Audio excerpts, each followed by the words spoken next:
तो कन्या ने तीसरी जयमाला लेकर के राजकुमारों में घूम करके फिर हाथी को माला पहना दिया। राजकुमार सब नाराज होकर चले गए।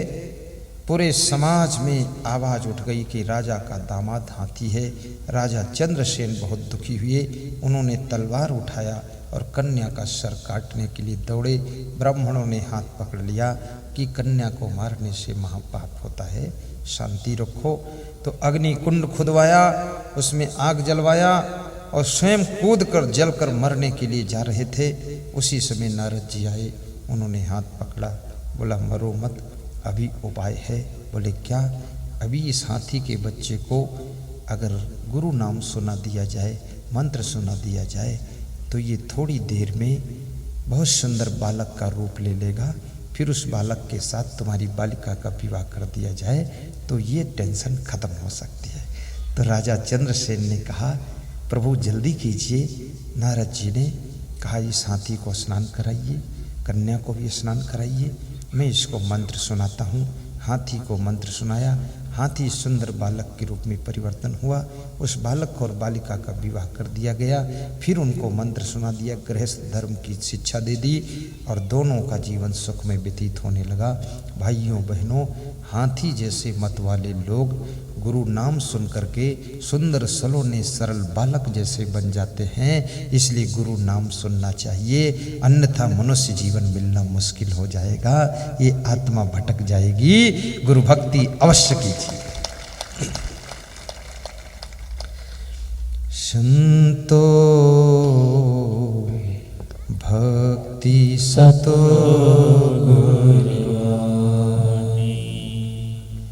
संतो भक्ति सतो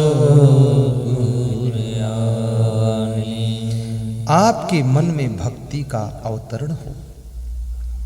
देश भक्ति, गुरु भक्ति, गौ भक्ति, मातृभक्ति, पितृभक्ति, कुटुंब भक्ति, ग्राम भक्ति आपके भीतर पैदा हो। आपका घर शांति का स्टेशन बनना चाहिए। गम खाकर रहना, प्रवचन की आवाज तुम्हारे घर में गूंजनी चाहिए। पुस्तकें भी रखिए। आज रात में मैं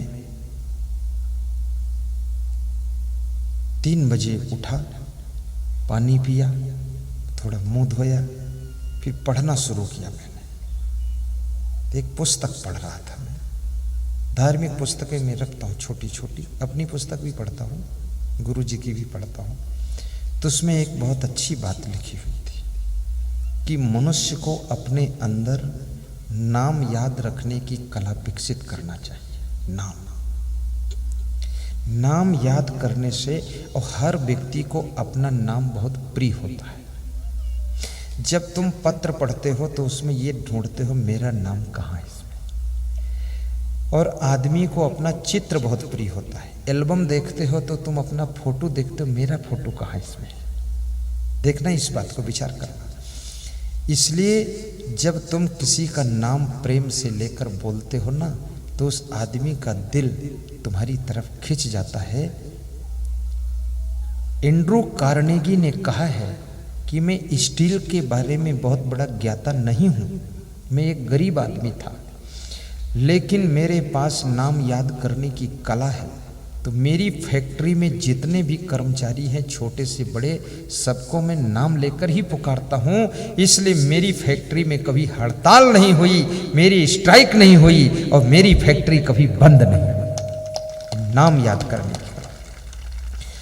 ऐसे तुमसे भी कहूँगा, यहाँ पुस्तक की दुकान पर छोटी छोटी पुस्तकें हैं। नाम है सुख की खोज, नाम है उसका बरसे कंबल भीजे पानी, नाम है भजनावली, क्षमा विचार माला, असंग विचार माला, उन्नति कैसे करें। ऐसी तमाम पुस्तकें हैं, छोटी छोटी छोटी छोटी, 200-400 में पूरा सेट मिल जाएगा। ले लो, लेटे लेटे पढ़ो, बैठे बैठे पढ़ो। दामाद को गिफ्ट में दे दो, होली आने वाली है, दामाद की बुद्धि बिगड़ती जा रही है, तुम्हारी बेटी को तंग कर रहा है, एक पुस्तक दे दो, मस्तक ठीक हो जाएगा। केवल 20 रुपये में दिमाग पलट दो उसका। और अपने घर में महान पुरुषों के चित्र लगाना, और भाइयों बहनों, प्रवचन की सीडी डीवीडी भी रखना। और आपको चुपके से बता देता हूँ, अपना स्वास्थ्य को भी संभाल कर रखना, बीमार बहुत मत होना। इसके लिए मैं आपसे कहूँगा, शाम को भोजन बहुत कम खाना। पेट की तरफ मत देखो, गुरु जी की तरफ देखो, कहा है कम खाओ, बड़ी अच्छी नींद आएगी। कितने लोग जब तक पेट न भर जाए दमादम मस्त कलंदर, तब तक बंद ही नहीं करते हैं। सारा भोजन अंदर, दमादम मस्त कलंदर, बेवकूफ़ी का पहला नंबर। ये मत ऐसा खाओ, बस कम खाना और चबा चबा कर खाना। तेल बहुत कम डालना, मिर्चा कम खाओ, मिर्चा खाने से गुस्सा बढ़ती है। तेल बहुत डालने से पेट में गैस बनती है, एसिडिटी बनती है।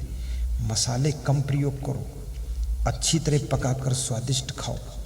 हरी सब्जी ज़्यादा लीजिए, दाल रोज़ लीजिए, प्रोटीन की ज़रूरत है।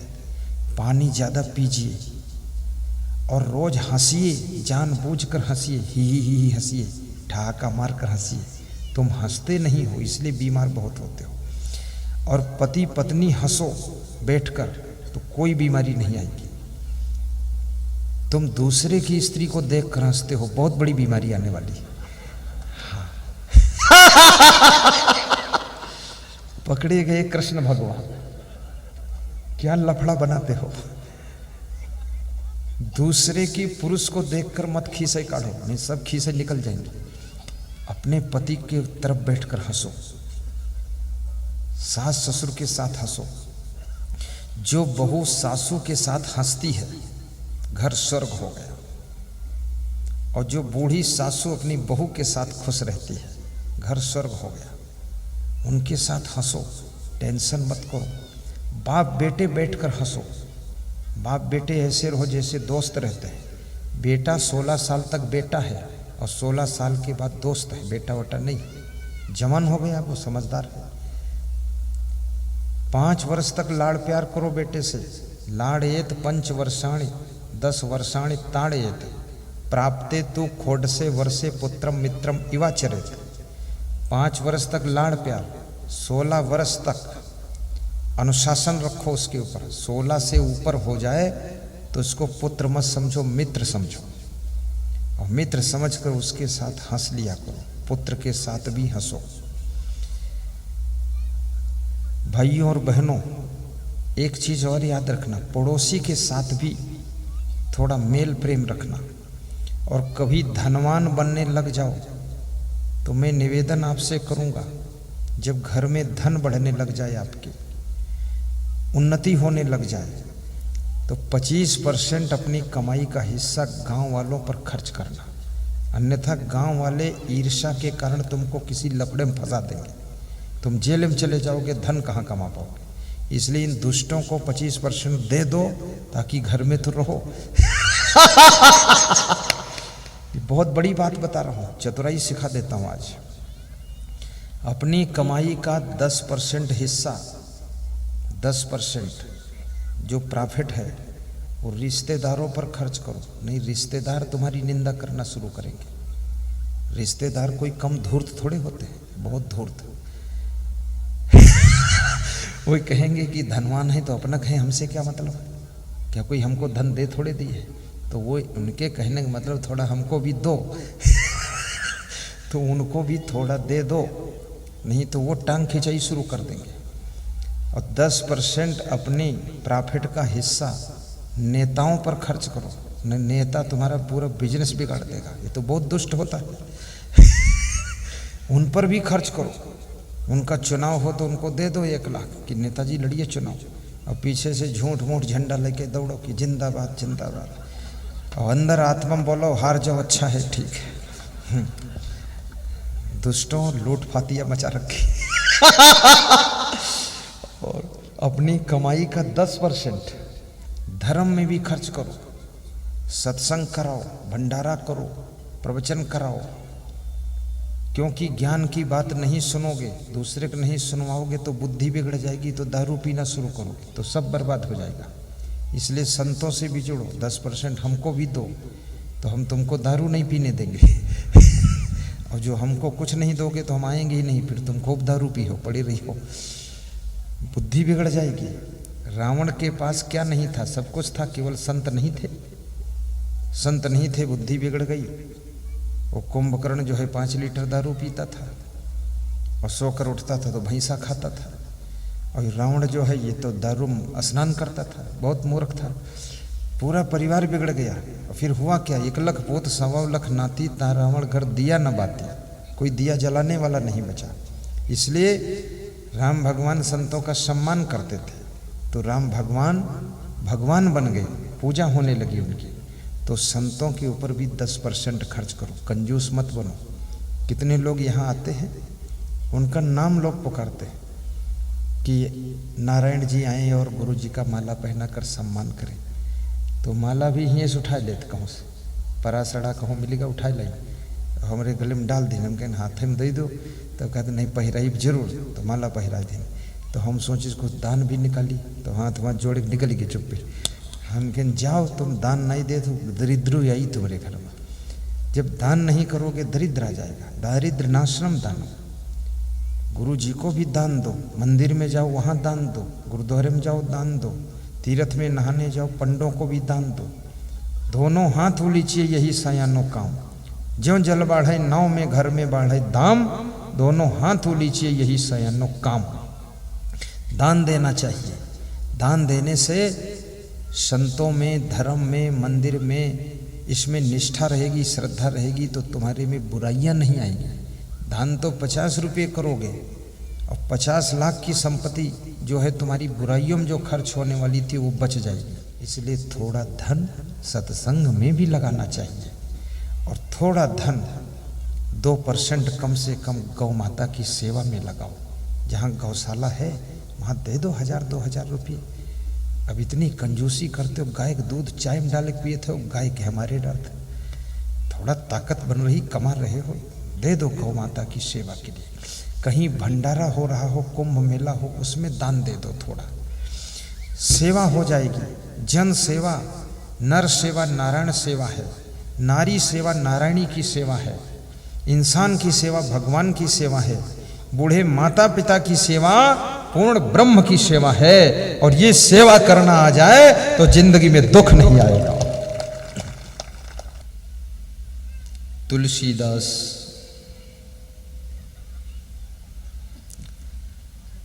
तुलसीदास की रामायण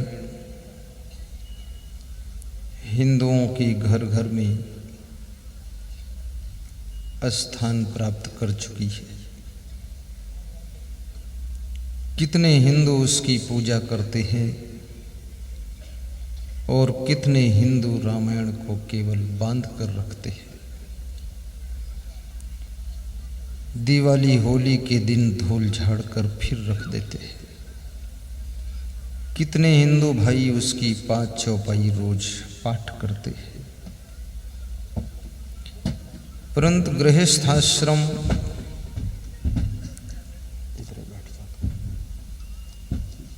को सही संचालित करने के लिए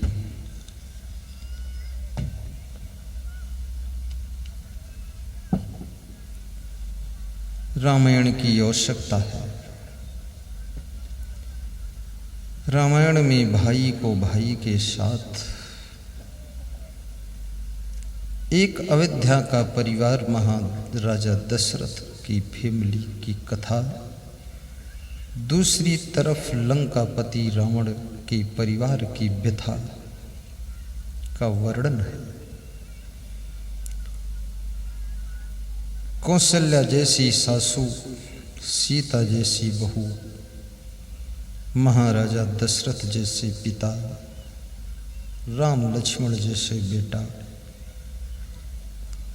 विश्वेश्वरवा जैसे पिता, रावण जैसा बेटा, 2 कथाओं से जुड़ी हुई रामायण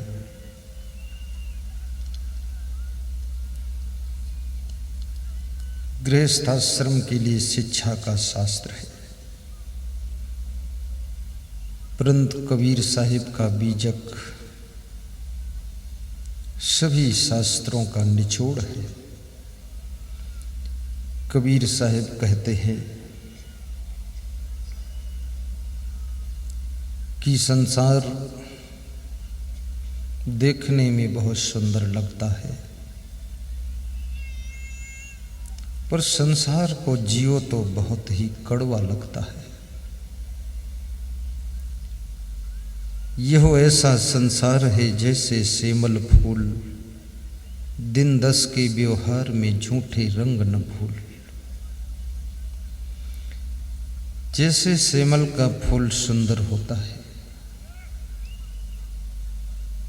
जिसको देख करके तोता पंछी सुआ मन में विचार करता है कि जिसका फूल इतना सुंदर है उसका फल कितना सुंदर होगा। लेकिन याद रखना, इस संसार में जो चीज सुंदर दिखती है उसका परिणाम सुंदर बहुत कम होता है। जवानी में प्रवेश करते ही मनुष्य को 2 चीजें आकर्षित करती हैं। नंबर 1, मनुष्य सुंदर रूप को देखकर मोहित हो जाता है और रुपया को देख करके लोभित हो जाता है। रूप और रुपया, रूप एक ऐसी चीज है बुढ़ापा आने पर कुरूप हो जाता है। रुपया एक ऐसी चीज है कि नोटबंदी होने पर बेकार हो जाता है। लेकिन फिर भी मनुष्य ने रूप के लिए अपने जीवन को खोया है और रुपया के लिए अपने ईमान को खोया है।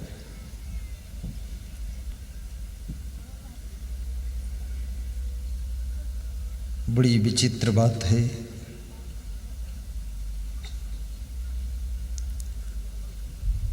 जो किसी भी रूप में आकर्षित ना हो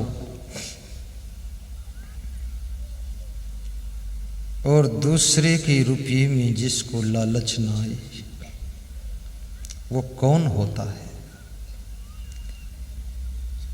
लंकापति रावण का वध करने के पश्चात भगवान श्री राम विभीषण को समुद्र के तट पर खड़ा करके समुद्र के किनारे की रेत को चुटकी में उठाकर उनकी मस्तक पर तिलक कर देते हैं और कहते हैं कि आज से तुम लंकापति हो। विभीषण ने आंसू भरकर कहा कि प्रभु, लंकापति रावण को आपने जीत लिया है, ये लंका तो आपकी है, लंकापति तो आप हैं, आप मेरी लंका में चलें। राम ने कहा नहीं, लंकापति को मैंने नहीं जीता है, लंकापति को रावण को मैंने नहीं हराया है, रावण के मैंने हराया है, मैं नहीं हराया हूँ। रावण के अंदर जो मैं का भाव था, अहंकार था, उसके कारण रावण की हार हुई है। मनुष्य कितने बड़े बड़े कार्य करे लेकिन उसके अंदर अहंग भाव ना आए कि मैंने किया है। कहना चाहिए सबने किया है। जिस समय हनुमान जी लंका जा रहे थे, समुद्र के तट पर बैठे हुए साथियों से उन्होंने कहा, जब तक लंका से वापस न लौटूं तब तक तुम सब यहीं बैठकर मेरा इंतजार करना। हनुमान, तुम क्या कह रहे हो? क्या तुम्हें लंका से वापस लौटने में कोई संदेह है? संदेह की बात नहीं है साथियों, तुम्हें यहाँ रुकना है। हनुमान, समुद्र का जल खारी है, यहाँ खाने का भी कोई प्रबंध नहीं है।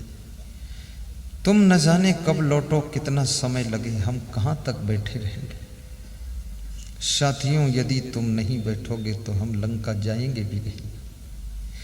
वादा करो, इरादा करो, संकल्प करो, यहीं बैठूंगा, कैसे भी दिन गुजारो, तुमको अपने खाने की फिक्र है, मैं लंका जा रहा हूं, वहां मैं क्या खाऊंगा पता है तुमको? साथियों ने कहा हनुमान जी वहां तो माँ सीता बैठी हैं, वे तुम्हारे लिए कुछ न कुछ तो इंतजाम करेंगी ही, और यहाँ मेरे लिए कौन इंतजाम करेगा?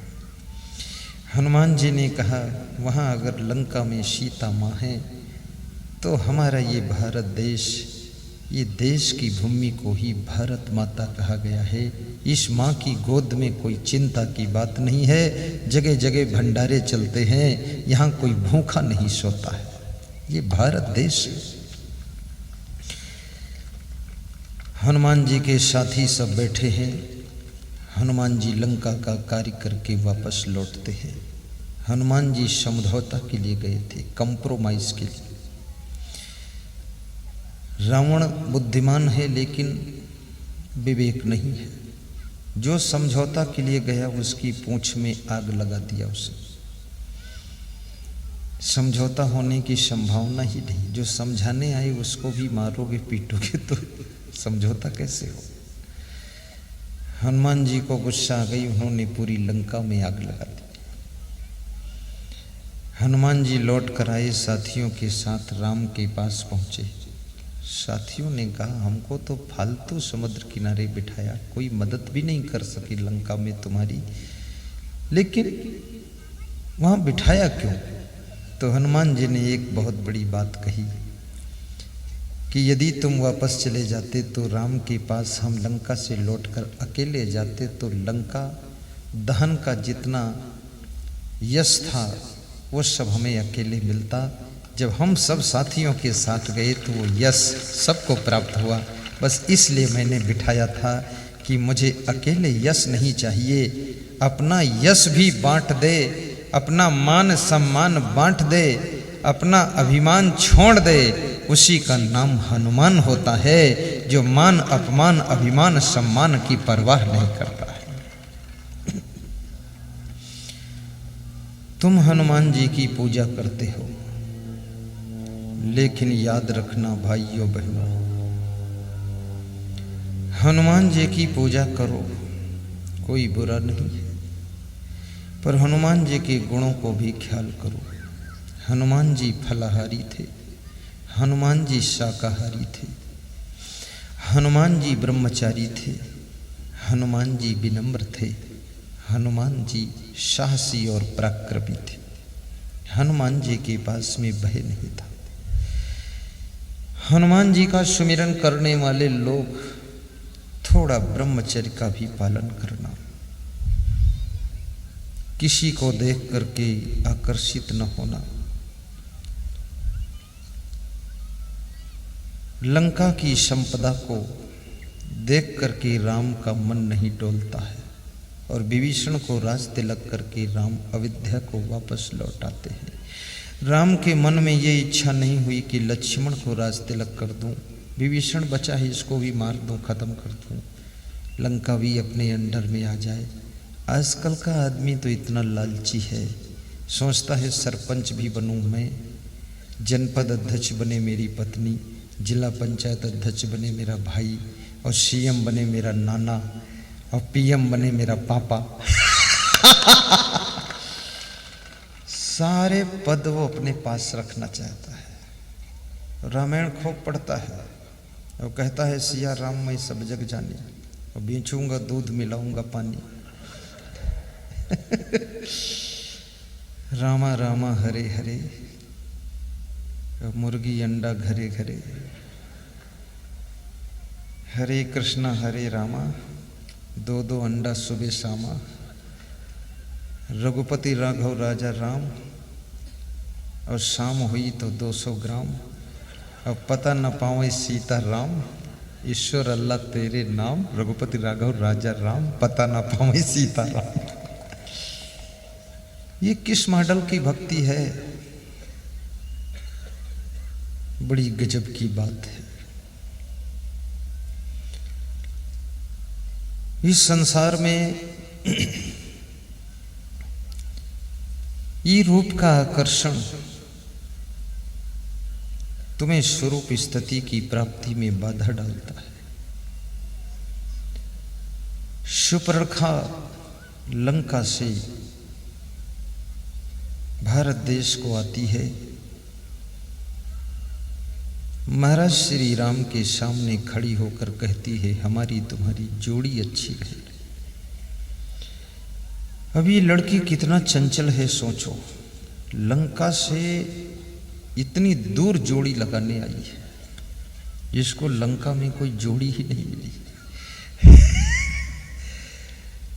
और राम को इसने अंदाज लगाया कि ये पति ठीक रहे। पर याद रखना चाहिए, सुपर्णखा जैसी लड़कियों को राम जैसा पति नहीं मिलता है। रावण जैसे पतियों को सीता जैसी पत्नी नहीं मिलती है। और राम जैसे पतियों के लिए सीता बैठकर जनकपुर में इंतजार करती है, और सीता जैसी नारियों के लिए राम अयोध्या से चल करके वहां पर उनको स्वीकार करने जाते हैं।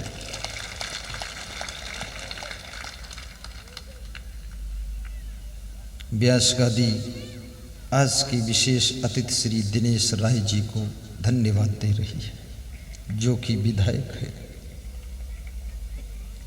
पहचान है।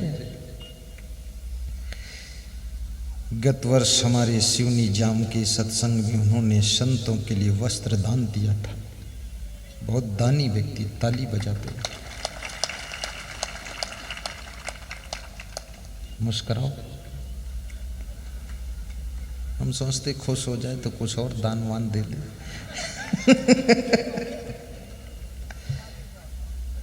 वेरी गुड, बहुत ईमानदार आदमी है। ये भारत देश का पहला विधायक है जो अपना हिसाब किताब जनता के सामने रखता है। ये पहला विधायक, और इसके टक्कर में सारी पार्टियां धराशायी होती है, बहुत भारी पड़ जाता है। कोई भी पार्टी टक्कर नहीं लेती। जिंदगी चाहिए बंदगी के लिए।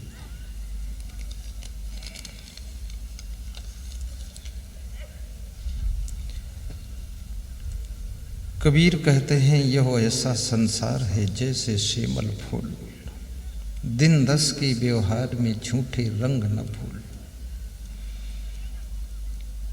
कितना ऊंचा ज्ञान दो शब्दों में कबीर साहब ने कहा है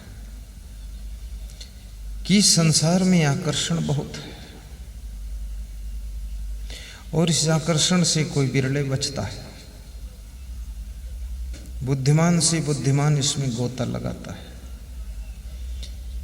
मिनिस्टर, सीएम, पीएम भी गोता मार जाता है। ये दो आकर्षण जो मैंने बताया ना, शादी होने के बाद भी रूप विषय का आकर्षण लोगों को खींचता रहता है। जिसको पति चुन लिया है वो तो पति है ही, लेकिन उस पति के अलावा भी मन भटकता है। जिसको पत्नी बना लिया है, मंडप के नीचे बैठ करके हजारों के बीच में, उसके अलावा भी मन भटकता है। दुनिया के सभी व्रत आसान हैं, परंतु एक पति व्रत और एक पत्नी व्रत बहुत कठिन व्रत है। और ये व्रत ऐसा व्रत है जैसे हाथी के पांव में सबके पांव समा जाते हैं, ऐसे एक पति व्रत एक पत्नी व्रत में सभी व्रत समा जाते हैं। ये व्रत आखिरी व्रत है।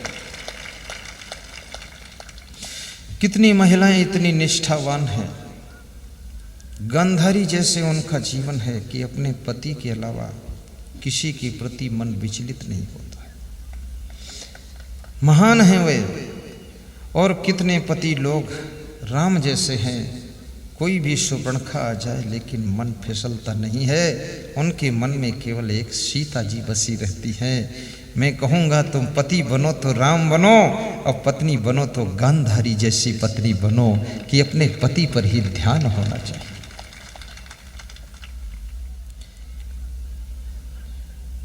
उस गांव में एक गृहस्थ परिवार रहता था।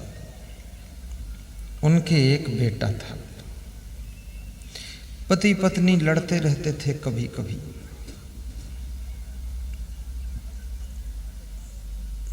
कोई बिरले ऐसा परिवार होगा जो पति पत्नी लड़ते ना हो। और लड़ते लड़ते लड़ते लड़ते लड़ने की आदत बन जाती है।